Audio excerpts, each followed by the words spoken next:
WCTC.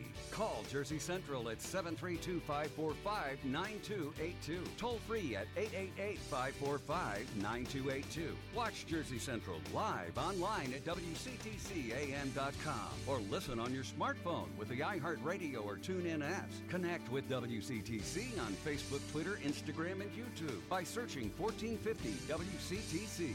And now back to Jersey's Morning Show. Jersey Central with Bert Barron. It is 7:38. Welcome back to Jersey Central on the new Talk Radio 1450 WCTC, the voice of Central Jersey. We're live inside the Forge Jeweler studio with you today. Great to have you here. Contest coming up sometime between now and 8 o'clock. We're going to open up the contest lines, and someone's going to win two great prizes that we've got today. Tickets to see the Brothers in Harmony. Their annual Christmas concert is happening this Saturday at Robbinsville High School, and we'll also include a copy of a brand new book by Jersey business icon Steve Forbes. And he's going to be joining me later on this week, by the way. Steve Forbes will be on the show with me. Brand new book called Reviving America is going to be holding a discussion and a signing this Sunday at the Barnes & Noble in Bridgewater. You'll have two prime seats to attend the book signing and the discussion and get to take a picture with Mr. Forbes as well. So we'll give away all those prizes coming up in just a little bit. Let's get to the Jersey Central Newsmaker Hotline. You know, this week, December 7th to be exact, marks the 75th anniversary of the attack on Pearl Harbor. And this and other military invasions have really shaped our world in some surprising ways, according to many historians and authors, including my next guest, Christopher Kelly, who is with us here to talk about some of the books he's written and just about a history of invasions that the United States has been involved in. Chris, good morning. It's Bert Barron. Welcome to WCTC. How are you? Great to be with you, Bert. Good to talk to you. And you look back at the anniversary of Pearl Harbor. I guess for that generation, Chris, is it fair to say that that was the 9/11 of their generation? I know information obviously moved a lot differently back in the 1940s, but for that generation, would you say that was kind of almost their 9/11 for that? They call it the greatest generation? I would say that. I think that, in my recent book, An Adventure in 1914, I mentioned the fact that the world can change fundamentally in a single day. And I think that the world changed fundamentally on 9/11.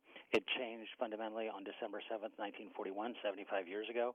And even in 1914, with the assassination of the Archduke on the 28th of June, 1914, with the event that triggered World War I, again, the world changed fundamentally in a single day. Talk about some just sort of bizarre invasions that the United States has been a part of. Apparently, we haven't been. There's only 3 countries in the world that the United States has had no military interaction with. Is that true?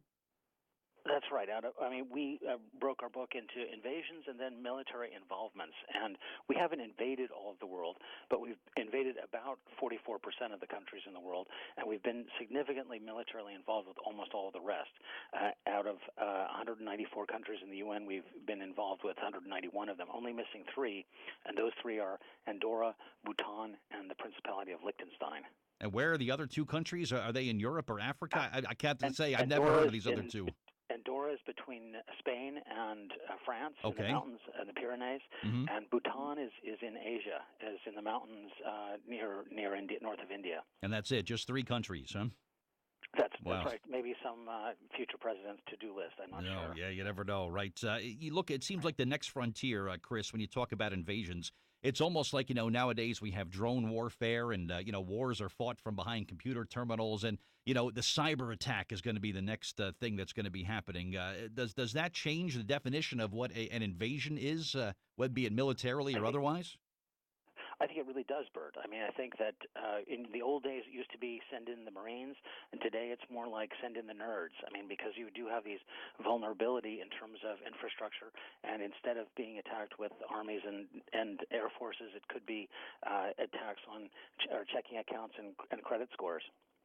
Yeah, and every once in a while, we'll probably get through the holiday shopping season here, Chris, and then it'll be, by the way, there was a massive breach of your credit card and your personal data information. That to me is a cyber attack. Right. That's an act of war nowadays. If you look at what the definition is. That's right, and there are units in the Chinese army that are dedicated to cyber warfare. I'm afraid, and there are these kind of transnational threats, and that and companies. I mean, from companies, multinationals trying to do mergers have been attacked, to very small organizations, for instance, as small as a nonprofit church, who, if they have unfortunately left their credit cards open for their donors, are vulnerable as well. If you look at the history of the world, Chris, is the United States, we're not the most aggressive nation of all time, are we? No, I mean, for instance, my co-author is English. He wrote a book about how Britain invaded 90% of all the countries in the world. So we're a piker compared to Britain. We don't have, of course, quite as much history as Britain, but we haven't invaded as many countries, but as say the UK. But we have, of course, gotten around, and we have a presence all over, almost all over the world today. And it seems like over the course of our history, and I'm glad you mentioned that, really, the United States, when you compare it to the history of some other nations around the world, we're babies. We're very much still in our infancy here in the United States. When you look at the European countries with centuries and centuries of history that just goes back so much further. Sure. Are there positive advantages or benefits to when it comes to being an aggressive nation? You look back at our history, and some invasions have gone pretty well, and others, Iraq and Afghanistan come to mind, have not gone so well. Sure.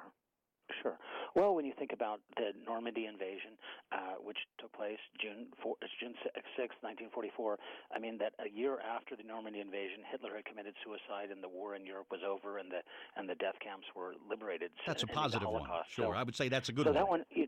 That one, exactly. I would say that the world would be a much darker place had it not been for that invasion, and that invasion was clearly a liberation too. I mean, as well as being an invasion.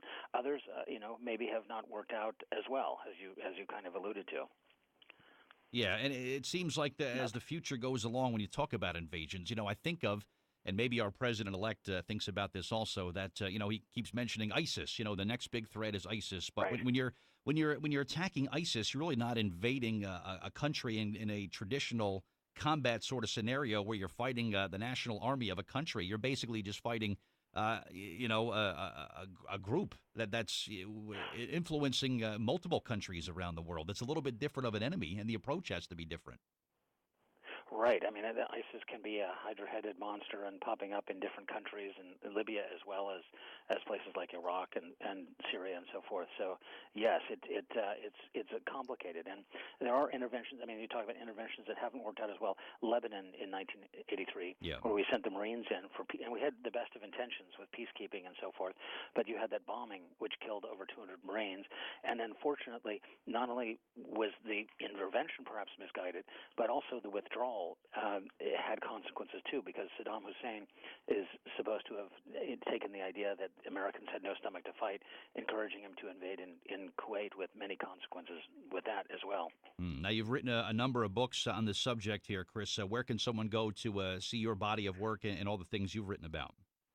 Sure. My name is Christopher Kelly, and they can find it at AmericaInvades.com. We have a website. Also, ItalyInvades.com. We've written about Italians and Romans and their impact on the world. And the most recent book is called An Adventure in 1914, and we have a website for that. The books are on Amazon and on Kindle as well. Excellent. Well, I appreciate your time. All the best to you, Chris, in the holiday season. Good discussion today, and it was great to have you on WCTC. All right? Thanks very much, Bert. Appreciate your time. All right. Thank you. All right. Chris Kelly, my guest on the Jersey Central News.